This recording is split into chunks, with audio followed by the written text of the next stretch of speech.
अदब और तहजीब से इस साल हुए आईपीएल में जिस तरीके से लखनऊ सुपर जायंट्स की टीम मैनेजमेंट ने केएल राहुल का हाल किया, उसके बाद ये लाजमी था कि केएल राहुल अब लखनऊ के साथ आगे नहीं जाने वाले। लखनऊ से अपना रिश्ता तोड़ने का फैसला केएल राहुल का निजी फैसला था और उन्होंने 18 करोड़ पर रिटेन होने की बजाय अपने आत्मसम्मान को तरजीह देते हुए टीम से अलग होने का रास्ता अख्तियार करने का फैसला लिया। इसी के साथ केएल ने पंत और अय्यर की लिस्ट को ज्वाइन किया, यानी कि जो कप्तान थे और बाहर कर दिए गए। और लखनऊ ने ऑक्शन में जाकर सब कुछ किया, एक महंगा खिलाड़ी, भर भर के विदेशी और सभी को हैरान करते हुए 10 बॉलर्स ले लिए। लेकिन लखनऊ ओपनर लेना भूल गई। भाई उनको याद दिला देना था कि आपके पास राहुल भी नहीं है, डिकॉक भी नहीं है। खैर, अब जो हुआ सो हुआ। ऑक्शन के बाद क्या है लखनऊ का हाल, कैसी रही ऑक्शन पिक्स, कैसे रहे उनका ऑक्शन में पिक्ड खिलाड़ी और क्या बन सकती है एक परफेक्ट प्लेइंग 11, जानेंगे आज के इस वीडियो में। नमस्कार दोस्तों, आईपीएल के 2024 के सीजन में घर के कलेश में मुंबई की टीम उलझी हुई थी, लेकिन एसआरएच के खिलाफ खौफनाक तरीके से हारने के बाद एलएसजी में भी कलेश होना शुरू हो गया। गोयनका अंकल ने केएल को सरेआम 20 बाजार सबके सामने डांट दिया। वो शायद भूल गए थे कि केएल उनकी टीम के कप्तान है, न कि उनके घर के ड्राइवर। खैर, तभी से यही अंदाजा लगने लगा था कि अब राहुल इस टीम का दामन छोड़ देंगे। हालांकि उसके बाद बाहर से सब कुछ अच्छा दिखाने की कोशिश की गई। हाल ही में death and alien welfare society के प्रेसिडेंट के पॉडकास्ट में गोयनका जी ने बोला KL is like my family. अब इसमें कितनी सच्चाई थी ये सब जानते हैं। और रिटेंशन लिस्ट ने तभी ये बात साफ कर दी थी, क्योंकि लखनऊ ने राहुल की जगह निकोलस पूरन, आयुष बडोनी, मयंक यादव, मोहसिन खान और रवि बिश्नोई को रिटेन किया, यानी कि एक कप्तान और एक विकेट कीपर उन्होंने खो दिया था। अगर इस रिटेंशन लिस्ट को देखें तो उन्होंने 2 अच्छे middle order batsman Nicholas Pooran और आयुष बडोनी, 2 अच्छे तेज गेंदबाज मयंक यादव और मोहसिन खान और एक किफायती लेग स्पिनर रवि बिश्नोई को टीम में बनाए रखा। तो चलिए पहले इन्हीं की कुंडली निकालते हैं, मतलब हालिया आंकड़े देखते हैं। निकोलस पूरन तूफानी फॉर्म में। हाल ही संपन्न हुए सीपीएल में उन्होंने 56 की औसत से 11 पारियों में 504 रन बनाए, जहां उनका स्ट्राइक रेट 169 का रहा है और उन्होंने एक शतक भी मारा और 3 अर्धशतक भी। आयुष बडोनी ने डीपीएल में इस साल जो कहर बरपाया है, उसने उनकी वैल्यू में और इजाफा किया है। 8 पारियों में उन्होंने 58 की औसत और 225 के स्ट्राइक रेट से, जी हाँ 225 का स्ट्राइक रेट, वो भी 9 पारियों में। उन्होंने इस स्ट्राइक रेट से 522 रन बनाए, वो सेकंड हाईएस्ट स्कोरर भी रहे। उन्होंने 8 पारियों में 51 छक्के मारे हैं, जहां उन्होंने एक पारी में केवल 55 बॉल्स में 165 रन बना डाले, यानी कि 300 के स्ट्राइक रेट के साथ, जिसमें 8 चौके और 19 छक्के शामिल थे। बात करें मयंक यादव की, उनके साथ इंजरी की समस्या लगातार बनी हुई है। उन्होंने साल की सईद मुश्ताक अली ट्रॉफी में हिस्सा भी नहीं लिया है। उन्होंने अपने आखिरी T20 मैचेस बांग्लादेश के खिलाफ खेले थे, जहां अच्छा खेलते उन्होंने 3 मैचों में 4 सफलताएं हासिल की हुई थी। मोहसिन खान के साथ भी इंजरी का ही मसला है। हालांकि वो एसमैट में दिखे, लेकिन इंजरी ने उनकी पेस काफी हद तक कम कर दी है। एसमैट के 7 T20 मुकाबलों में उनके नाम 9 सफलताएं दर्ज हैं। स्पिनर रवि बिश्नोई का एसमैट सीजन काफी मिक्स ही रहा। आखिरी मैच में कर्नाटक के खिलाफ उन्होंने 28 रन देकर 3 विकेट जरूर हासिल किए, लेकिन बाकी 6 पारियों में उनके नाम 4 विकेट लिखे हैं। तो ये रहे रिटेन्ड खिलाड़ियों के आंकड़े। अब बात करते हैं ऑक्शन में लिए गए खिलाड़ियों की, क्योंकि इस टीम में 10 बॉलर्स हैं। जैसा कि आईपीएल की साइट से पता चलता है, तो पहले बॉलर्स को देखते हैं। आवेश खान की घर वापसी हुई है, उनके अलावा शमर जोसेफ और मणिरत्नम सिद्धार्थ को भी लिया गया है। नए बॉलर्स में आकाशदीप,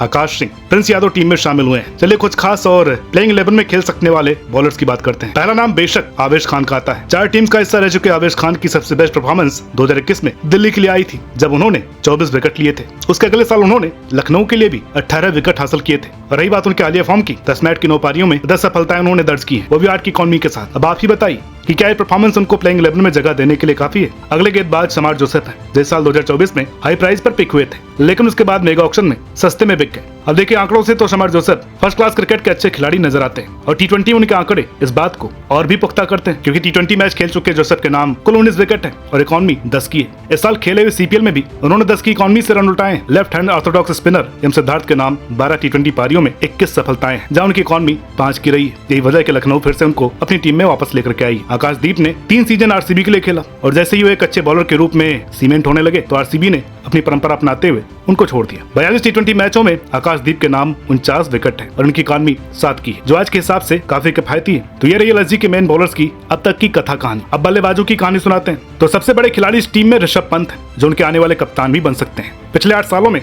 दिल्ली के लिए खेलते उन्होंने 111 मैचों में 3284 रन बनाए, वो भी 149 के स्ट्राइक रेट से। इस साल उन्होंने 40 की औसत और 155 के स्ट्राइक रेट से बल्लेबाजी की थी। गुजरात से निकले डेविड मिलर भी अब लखनऊ का हिस्सा है। मिलर के पास जानते हैं कितने मैचों का अनुभव है? पूरे 509 मैचों का, जिसमें उन्होंने लगभग 11,000 रन बनाए, 4 शतकों और 50 अर्धशतकों के साथ। गुजरात के लिए पिछले 3 सीजन खेलते उन्होंने 38 पारियों में 950 रन बनाए, वो भी 44 की औसत और 146 की स्ट्राइक रेट से। बात की जाए इनके हालिया फॉर्म की तो पिछले 10 टी20 मैचों में इनके बल्ले से 349 रन निकले, 44 की औसत और 164 के स्ट्राइक रेट के साथ। यानी कि एलएसजी के पास पंत, निकोलस पूरन और डेविड मिलर के रूप में कॉम्पैक्ट अपर मिडिल ऑर्डर है। एसआरएच के पूर्व कप्तान और साउथ अफ्रीका के वर्तमान टी20 कप्तान एडम मार्करम भी एलएसजी का हिस्सा बन चुके हैं, जो कि इनकी तीसरी आईपीएल टीम होगी। अभी तक पंजाब और हैदराबाद के लिए खेल चुके मार्करम के नाम आईपीएल की 42 पारियों में 995 रन है। हालांकि वो ज्यादातर एंकर की भूमिका निभाते हुए नजर आते हैं। एलएसजी में भी उनका यही रोल होने वाला है। विकेट कीपर बल्लेबाज आर्यन जुएल को भी लखनऊ की टीम में शामिल किया गया है। इस साल उत्तर प्रदेश की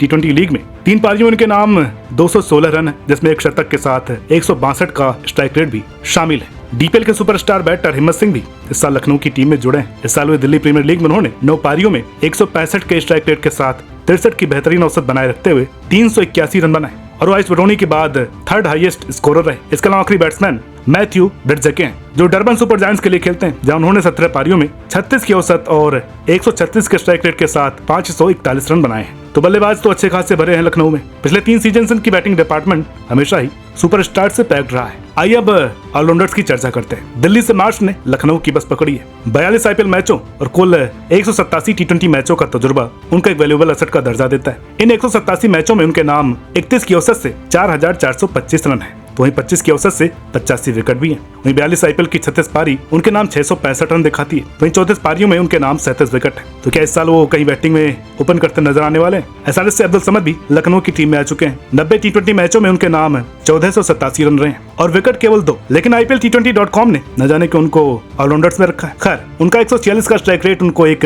अच्छा खासा फिनिशर बनाता है। आईपीएल में भी उनका स्ट्राइक रेट 146 का ही है। एसआरएच से ही शहबाज अहमद भी लखनऊ की टीम में आ चुके हैं। 2023 में आरसीबी का दामन छूटने के बाद शहबाज का वही हाल हुआ जो हर एक्स आरसीबी प्लेयर का होता है। उनकी भी बेस्ट फॉर्म वापस आ गई। एसआरएच के लिए उन्होंने इस साल न केवल 24 के औसत से रन बनाए, बल्कि क्रूशियल मोमेंट्स में सफलताएं भी हासिल की। अपने आखिरी के 10 मैचों में इनके नाम 61 की बैटिंग औसत से और 173 के स्ट्राइक रेट के साथ 245 रन भी हैं। तो वहीं 8 की इकॉनमी के साथ 8 सफलताएं भी दर्ज हैं। उन्होंने इस मैच में पंजाब के खिलाफ 6ठे नंबर पर बैटिंग करते हुए केवल 49 बॉल्स में 100 रन की नाबाद पारी खेलकर टीम को जीत दिलाई। वो भी तब जब बंगाल 180 रनों का पीछा करते हुए 10 रनों पर 4 विकेट खो चुकी थी। उत्तराखंड के स्टार ऑलराउंडर युवराज चौधरी, जो कि लखनऊ से जुड़े हुए हैं, उनकी जरा आंकड़े देखी। 11 टी20 पारियों में 48 की औसत और 154 के स्ट्राइक रेट के साथ 478 रन। अब यहाँ पर ये लग रहे हैं एक परफेक्ट बैट्समैन। तो जरा ये भी देख लीजिए, 8 पारी में 8 विकेट, इकॉनमी 6 की और औसत 16 की। अब ये लग रहे हैं एक परफेक्ट बॉल। ये दोनों आंकड़े युवराज के ही हैं। इस मैच में उन्होंने अपनी 5 पारियों में 22, 10, 61, 18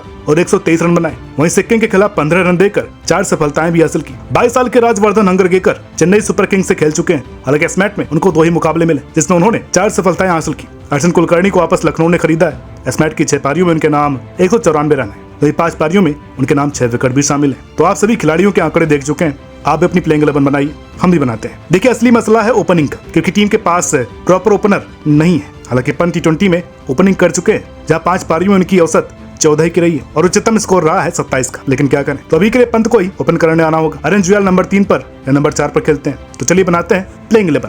पंत और मार्करम ओपनर, उसके बाद मिचेल मार्श, आर्यन जुएल, फिर Nicky P, David Miller, Ayush Badoni, Ravi Bishnoi, Mohsin Khan, Mayank Yadav और आवेश खान। इम्पैक्ट की बात करें तो अगर डिफेंड करने उतरे तो आकाशदीप या फिर सिद्धार्थ, और अगर चेज में उतरे तो हिम्मत सिंह या अब्दुल समद। बात टीम के मजबूत पक्षों की तो बिना किसी संदेह के उनकी मिडिल ऑर्डर बैटिंग मुंबई और हैदराबाद के बराबर स्टैंड करती है। निकोलस पूरन, डेविड मिलर और आर्यन जुएल इस टीम के मजबूत पिलर होंगे। इसके अलावा फिनिशिंग रोल में भी लखनऊ सॉर्टेड है। शहबाज और आयुष बडोनी अच्छी फॉर्म कैरी कर रहे हैं। पावर प्ले बॉलिंग भी टीम की अच्छी है। इसके साथ ही मिडिल ऑर्डर बॉलिंग का भी नपा तोला मिश्रण है इनके पास। सबसे बड़ी कमजोरी है पावर प्ले बैटिंग। पंत के आंकड़े डराने वाले हैं। इसके अलावा एडम मार्करम भी कोई पक्के ओपनर नहीं रहे हैं। डेथ बॉलिंग इस टीम की सबसे बड़ी चिंता का विषय बन सकती है। इस साल 2024 में भी डेथ बॉलिंग में ये थोड़ा सा कहीं न कहीं बटे हुए नजर आए थे। इसके अलावा उनके पास बड़े खिलाड़ियों का बैकअप नहीं है। मयंक यादव की जगह आप शमर जोसेफ से वैसी उम्मीद नहीं कर सकते हैं, या बिश्नोई की जगह भी कोई अच्छा सा बैकअप इनको नहीं मिल पाया है। तो ये रही एलएसजी की टीम का स्क्वाड एनालिसिस। इस बारे में आपका क्या कहना है, कमेंट करके बताइएगा। वीडियो अच्छी लगी तो प्लीज लाइक करें, शेयर करें। चैनल पर नए हैं तो प्लीज सब्सक्राइब करना ना भूलें। देखिए, 8 टीमों पर हमारी वीडियो आ चुकी है, बाकी बची हैं 2 टीमें, तो जल्दी उन टीमों पर भी वीडियो आने वाली है। तो मिलते हैं आपसे अगली वीडियो में, तब तक के लिए नमस्कार।